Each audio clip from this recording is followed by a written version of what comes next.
Era una serpiente blanca de las 10.000 montañas. Para adaptarme al cruel entorno de la selva, tuve que reprimir mi humanidad con mi instinto animal. Cada día no hacía más que bailar para las águilas o boxear con conejos. Finalmente, después de 20 años logré convertirme en la dueña de la zona. Pero también me volví fría y despiadada. Poco a poco fui olvidando los recuerdos de mi vida anterior, hasta que un día un recolector de hierbas cayó al río en la montaña. Influenciada por los restos de humanidad en mi mente, lo rescaté. Y lo llevé al pie de la montaña. Pensé que ahí acabaría todo, pero no esperaba que unos días después, ese tipo volviera a presentarse ante mí. Primero sacó unos huevos cocidos y luego se postró ante mí una y otra vez, diciendo que me agradecía por haberle salvado la vida, pues de lo contrario su esposa e hijos no habrían sobrevivido. Finalmente me pidió permiso para seguir recolectando hierbas en estas montañas, y que lo protegiera. Al oírlo me quedé sin palabras. Pensé que era un avaricioso, y me di la vuelta para irme.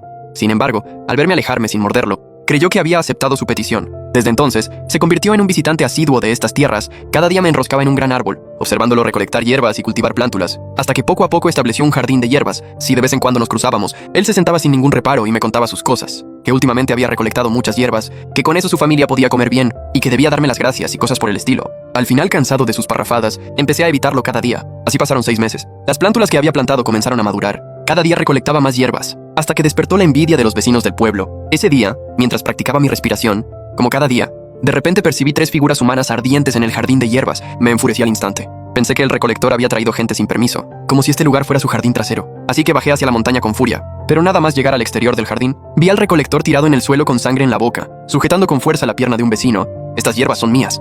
No podéis llevároslas. El otro era un hombre delgado y fuerte. Al oírlo, pateó con más fuerza. ¿Tuyas? ¿Acaso esta montaña es tuya? Este es nuestro territorio. ¿Qué valor tienes? Atreviéndote a robar hierbas. Mientras, los otros dos, sin poderse contener la risa, se disponían a arrancar las plantas. Al verlo, el recolector soltó la pierna del hombre delgado y extendió los brazos para proteger las 2 hierbas más valiosas, sin importarle cuánto le patearan los 3. No cedió. Al ver aquella escena, me sentí un poco extrañada. ¿De verdad valía la pena pelearse por unas hierbas tan comunes? Justo cuando me preguntaba si debía intervenir, vi que el hombre delgado tenía el rostro enrojecido por la ira, con las venas hinchadas. De repente sacó el machete que usaba para abrir camino, y lo descargó sobre la espalda del recolector. El machete era pesado, y no muy afilado, pero aún así abrió una herida en la espalda del recolector. Los otros 2 se quedaron atónitos. No eran más que simples campesinos. Nunca habían pensado en matar a un vecino, pero el hombre delgado no se detuvo. ¿Qué hay que temer? Estamos solos aquí. ¿Quién va a saber si vosotros os mancháis las manos o no? Quería implicarlos a los 2, pero pasó un buen rato sin oír ningún ruido. Cuando se giró por costumbre para mirar, sintió que su cuello se apretaba, como si algo lo hubiera agarrado. Acto seguido, sintió un dolor agudo. El veneno de la serpiente entró en su cuerpo por el cuello. Ni siquiera una pastilla milagrosa podría salvarlo. Tras soltar al hombre delgado, levanté la cabeza y miré a los otros 2. Ya estaban aterrados, sin alma. Huyeron a rastras. No los perseguí, ni sentí ningún remordimiento. 20 años de vida salvaje habían desgastado por completo mi humanidad. El recolector me miró aterrorizado. Quizá hasta ese momento recordó que la serpiente blanca que tenía delante era una bestia venenosa. Después de arrojar el cadáver del hombre a un hormiguero, regresé al jardín de hierbas. Y para mi sorpresa, el recolector hablaba mucho menos. Desde entonces, en su mirada hacia mí, había un temor que antes no tenía, hasta que ya no volvió a decir nada. El clima se fue enfriando. Cuando las hierbas maduraron, el recolector las extrajo y no volvió. Su pequeño jardín comenzó a abandonarse. Yo retomé mi vida de siempre, solo que cada día practicaba mi respiración. Hasta que al año siguiente el recolector regresó una vez, pero solo me miró desde lejos y se fue. Y lo que yo no sabía era que fuera se había extendido el rumor de que en la montaña había una enorme serpiente blanca convertida en espíritu. Incluso se decía que yo tenía cuernos en la cabeza y que comía personas, hasta el punto de que aquella zona se quedó desierta. Así pasaron otros 10 años. Mi cuerpo se hizo aún más fuerte, y en mi interior comenzó a formarse un remolino de energía. No sabía lo que era, pero notaba que esa energía fortalecía mi cuerpo sin cesar. Un día mis sentidos percibieron una figura humana. El recolector había vuelto. Se postró ante mí como hacía 10 años, una década. Había vuelto más viejo a aquel hombre que se aventuró a entrar en la montaña. Su cuerpo encorvado ya no podría escalar los acantilados. 10 años. ¿Quién iba a decir que volvería a verte? Murmuró el anciano recolector para sí. Levanté la cabeza y miré a aquel viejo que ya no parloteaba. Una emoción fugaz brilló en mis ojos. Ya soy un viejo inútil. No puedo ganar dinero para la familia. Tengo que vivir de mi hijo y mi nuera. Mi esposa se fue hace 2 años, en primavera. Aquel año hubo hambruna. No hizo caso, comió tierra blanca. Solo aguantó 7 días. Sé que lo hizo para dejar más comida a los niños. Lo escuché en silencio, por primera vez sin sentir que fuera pesado. Ese anciano que había trabajado toda la vida para mantener a su familia, al final tampoco pudo cambiar el destino de su hogar. Él no entendía por qué. Pero yo sí. En esta antigüedad donde las clases sociales estaban anquilosadas y reinaba el caos, a la inmensa mayoría le era imposible vivir bien. Que ellos pudieran seguir vivos. Ya era una concesión de los nobles y las familias poderosas. Por la tarde el recolector se fue. Le quedaba poco tiempo. Percibí en él el olor de la muerte cercana. Quizás se alegraría de reunirse con su esposa tras la muerte y de ahorrar comida a su hijo. Pero yo sentí una urgencia. La muerte sabe mal. No quería volver a morir. Y así, una serpiente blanca en la montaña, para no morir, empezó a absorber con ahínco la energía del cielo y la tierra, hasta que pasaron unos años más. Y me encontré con algo muy extraño. No sé desde cuándo. Otras serpientes grandes se metían en mi territorio. Por más que las sacaba a la fuerza valiéndome de mi tamaño, al día siguiente otra aparecía.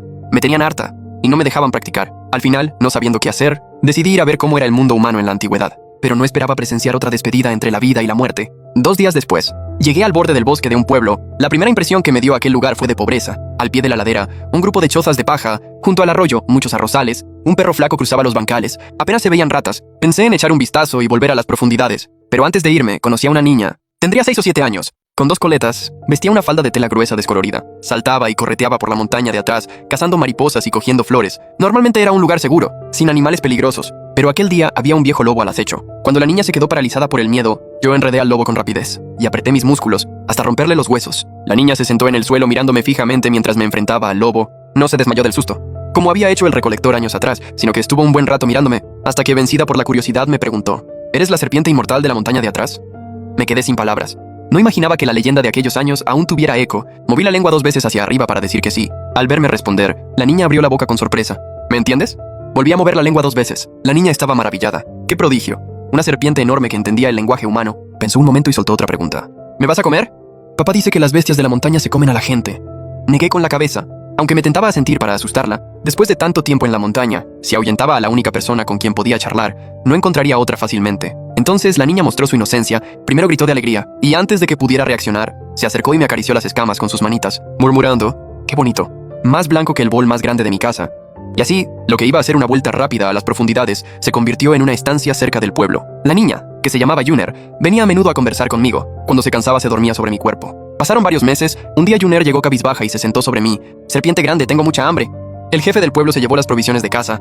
Dijo que era para pagar el impuesto al rey. «Pero yo tengo mucha hambre».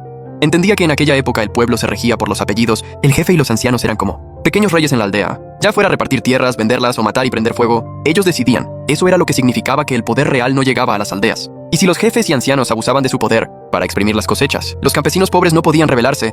Lo pensé y me adentré en el bosque. Bajo la mirada expectante de Juner, arrastré un jabalí pequeño. ¿Es para mí?